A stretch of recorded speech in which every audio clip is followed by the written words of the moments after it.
Ce qui m'a donné l'idée de devenir prêtre itinérant, c'est une expérience qui s'est enracinée ici au Québec en 2012-2013, puisque j'ai vécu au Centre Agapé.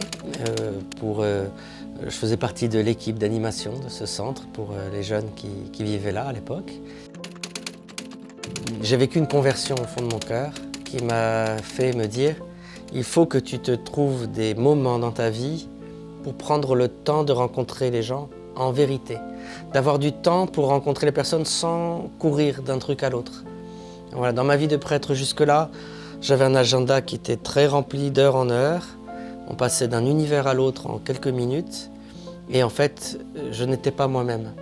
Et en revenant de cette expérience au Québec où j'ai appris à prendre le temps dans la relation pour connaître les personnes, les gens, je me suis dit, dans ma vie de prêtre en France, il faudra trouver une solution pour avoir du temps. Et cette solution, ça a été de partir à pied quelques jours dans un village, m'installer.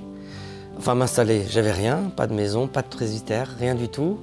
J'ai passé des nuits dans des sacristies d'églises abandonnées. Et puis, avec le temps qui a passé, petit à petit, l'idée d'y aller avec une roulotte, une caravane, on dit chez nous, eh bien,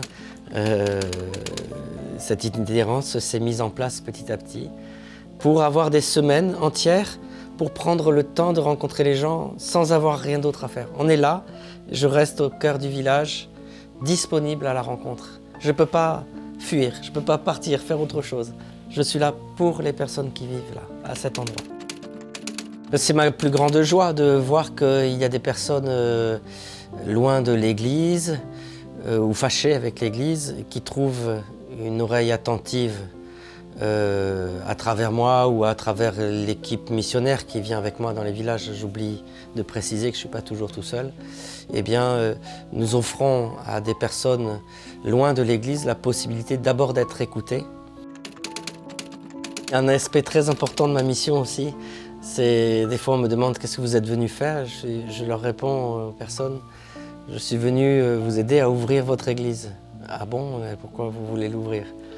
Et je leur dis la phrase que le pape avait prononcée, parce que quand les églises sont fermées, elles sentent le renfermé. Et il ne parlait pas que des bâtiments.